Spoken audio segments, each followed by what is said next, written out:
Big Boss Kannada season 12ರ finale ಸಮೀಪಿಸುತ್ತಿದ್ದಂತೆ ಅಶ್ವಿನಿ ಗೌಡ ಶಾಂತಮೂರ್ತಿಯಾಗಿದ್ದಾರೆ. ಎದುರಾಳಿಗಳ ಆಟ ಹಾಳು ಮಾಡಲು ಅಶ್ವಿನಿಗೆ ಅವಕಾಶ ನೀಡಲಾಯಿತು. ಈ ವೇಳೆ ಅವರು ಶಾಂತ ರೀತಿಯಲ್ಲಿ ವರ್ತಿಸಿದ್ದಾರೆ. ಇದನ್ನು ರಕ್ಷಿತಾ ಪ್ರಶ್ನೆ ಮಾಡಿದ್ದಾರೆ. ಅದು ನನ್ನ ವ್ಯಕ್ತಿತ್ವ ಅಲ್ಲ ಎಂದಿದ್ದಾರೆ ಅಶ್ವಿನಿ.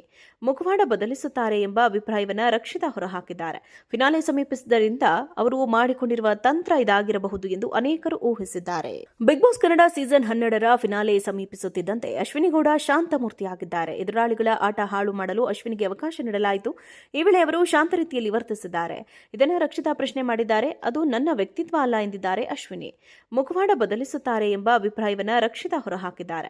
ಫಿನಾಲೆ ಸಮೀಪಿಸಿದ್ದರಿಂದ ಅವರು ಮಾಡಿಕೊಂಡಿರುವ ತಂತ್ರ ಇದಾಗಿರಬಹುದು ಎಂದು ಅನೇಕರು ಊಹಿಸಿದ್ದಾರೆ.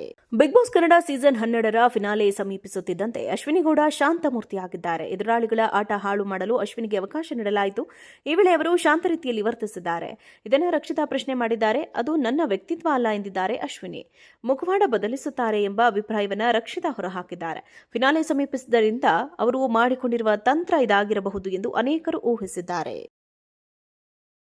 ಬಿಗ್ ಬಾಸ್ ಕನ್ನಡ ಸೀಸನ್ 12ರ ಫಿನಾಲೆ ಸಮೀಪಿಸುತ್ತಿದ್ದಂತೆ ಅಶ್ವಿನಿ ಗೌಡ ಶಾಂತಮೂರ್ತಿಯಾಗಿದ್ದಾರೆ. ಎದುರಾಳಿಗಳ ಆಟ ಹಾಳು ಮಾಡಲು ಅಶ್ವಿನಿಗೆ ಅವಕಾಶ ನೀಡಲಾಯಿತು.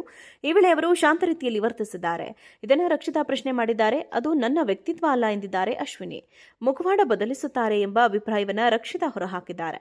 ಫಿನಾಲೆ ಸಮೀಪಿಸಿದ್ದರಿಂದ ಅವರು ಮಾಡಿಕೊಂಡಿರುವ ತಂತ್ರ ಇದಾಗಿರಬಹುದು ಎಂದು ಅನೇಕರು ಊಹಿಸಿದ್ದಾರೆ. ಬಿಗ್ ಬಾಸ್ ಕನ್ನಡ ಸೀಸನ್ 12ರ ಫಿನಾಲೆ ಸಮೀಪಿಸುತ್ತಿದ್ದಂತೆ ಅಶ್ವಿನಿ ಗೌಡ ಶಾಂತಮೂರ್ತಿಯಾಗಿದ್ದಾರೆ. ಎದುರಾಳಿಗಳ ಆಟ ಹಾಳು ಮಾಡಲು ಅಶ್ವಿನಿಗೆ ಅವಕಾಶ ನೀಡಲಾಯಿತು. ಈ ವೇಳೆ ಅವರು ಶಾಂತ ರೀತಿಯಲ್ಲಿ ವರ್ತಿಸಿದ್ದಾರೆ.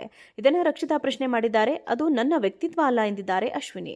ಮುಖವಾಡ ಬದಲಿಸುತ್ತಾರೆ ಎಂಬ ಅಭಿಪ್ರಾಯವನ್ನು ರಕ್ಷಿತಾ ಹೊರಹಾಕಿದ್ದಾರೆ. ಫಿನಾಲೆ ಸಮೀಪಿಸಿದ್ದರಿಂದ ಅವರು ಮಾಡಿಕೊಂಡಿರುವ ತಂತ್ರ ಇದಾಗಿರಬಹುದು ಎಂದು ಅನೇಕರು ಊಹಿಸಿದ್ದಾರೆ. ಬಿಗ್ ಬಾಸ್ ಕನ್ನಡ ಸೀಸನ್ 12ರ ಫಿನಾಲೆ ಸಮೀಪಿಸುತ್ತಿದ್ದಂತೆ ಅಶ್ವಿನಿ ಗೌಡ ಶಾಂತಮೂರ್ತಿಯಾಗಿದ್ದಾರೆ. ಎದುರಾಳಿಗಳ ಆಟ ಹಾಳು ಮಾಡಲು ಅಶ್ವಿನಿಗೆ ಅವಕಾಶ ನೀಡಲಾಯಿತು. ಈ ವೇಳೆ ಅವರು ಶಾಂತ ರೀತಿಯಲ್ಲಿ ವರ್ತಿಸಿದ್ದಾರೆ. ಇದನ್ನು ರಕ್ಷಿತಾ ಪ್ರಶ್ನೆ ಮಾಡಿದ್ದಾರೆ. ಅದು ನನ್ನ ವ್ಯಕ್ತಿತ್ವ ಅಲ್ಲ ಎಂದಿದ್ದಾರೆ ಅಶ್ವಿನಿ.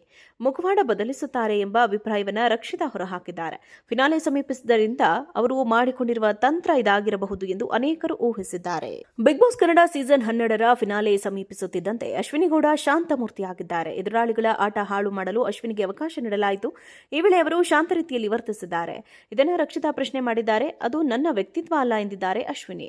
ಮುಖವಾಡ ಬದಲಿಸುತ್ತಾರೆ ಎಂಬ ಅಭಿಪ್ರಾಯವನ್ನು ರಕ್ಷಿತಾ ಹೊರಹಾಕಿದ್ದಾರೆ. ಫಿನಾಲೆ ಸಮೀಪಿಸಿದ್ದರಿಂದ ಅವರು ಮಾಡಿಕೊಂಡಿರುವ ತಂತ್ರ ಇದಾಗಿರಬಹುದು ಎಂದು ಅನೇಕರು ಊಹಿಸಿದ್ದಾರೆ. ಬಿಗ್ ಬಾಸ್ ಕನ್ನಡ ಸೀಸನ್ 12ರ ಫಿನಾಲೆ ಸಮೀಪಿಸುತ್ತಿದ್ದಂತೆ ಅಶ್ವಿನಿ ಗೌಡ ಶಾಂತಮೂರ್ತಿಯಾಗಿದ್ದಾರೆ. ಎದುರಾಳಿಗಳ ಆಟ ಹಾಳು ಮಾಡಲು ಅಶ್ವಿನಿಗೆ ಅವಕಾಶ ನೀಡಲಾಯಿತು. ಈ ವೇಳೆ ಅವರು ಶಾಂತ ರೀತಿಯಲ್ಲಿ ವರ್ತಿಸಿದ್ದಾರೆ. ಇದನ್ನು ರಕ್ಷಿತಾ ಪ್ರಶ್ನೆ ಮಾಡಿದ್ದಾರೆ. ಅದು ನನ್ನ ವ್ಯಕ್ತಿತ್ವ ಅಲ್ಲ ಎಂದಿದ್ದಾರೆ ಅಶ್ವಿನಿ. ಮುಖವಾಡ ಬದಲಿಸುತ್ತಾರೆ ಎಂಬ ಅಭಿಪ್ರಾಯವನ್ನು ರಕ್ಷಿತಾ ಹೊರಹಾಕಿದ್ದಾರೆ. ಫಿನಾಲೆ ಸಮೀಪಿಸಿದ್ದರಿಂದ ಅವರು ಮಾಡಿಕೊಂಡಿರುವ ತಂತ್ರ ಇದಾಗಿರಬಹುದು ಎಂದು ಅನೇಕರು ಊಹಿಸಿದ್ದಾರೆ. ಬಿಗ್ ಬಾಸ್ ಕನ್ನಡ ಸೀಸನ್ 12ರ ಫಿನಾಲೆ ಸಮೀಪಿಸುತ್ತಿದ್ದಂತೆ ಅಶ್ವಿನಿ ಗೌಡ ಶಾಂತಮೂರ್ತಿಯಾಗಿದ್ದಾರೆ. ಎದುರಾಳಿಗಳ ಆಟ ಹಾಳು ಮಾಡಲು ಅಶ್ವಿನಿಗೆ ಅವಕಾಶ ನೀಡಲಾಯಿತು. ಈ ವೇಳೆ ಅವರು ಶಾಂತ ರೀತಿಯಲ್ಲಿ ವರ್ತಿಸಿದ್ದಾರೆ. ಇದನ್ನು ರಕ್ಷಿತಾ ಪ್ರಶ್ನೆ ಮಾಡಿದ್ದಾರೆ. ಅದು ನನ್ನ ವ್ಯಕ್ತಿತ್ವ ಅಲ್ಲ ಎಂದಿದ್ದಾರೆ ಅಶ್ವಿನಿ. ಮುಖವಾಡ ಬದಲಿಸುತ್ತಾರೆ ಎಂಬ ಅಭಿಪ್ರಾಯವನ್ನು ರಕ್ಷಿತಾ ಹೊರಹಾಕಿದ್ದಾರೆ. ಫಿನಾಲೆ ಸಮೀಪಿಸಿದ್ದರಿಂದ ಅವರು ಮಾಡಿಕೊಂಡಿರುವ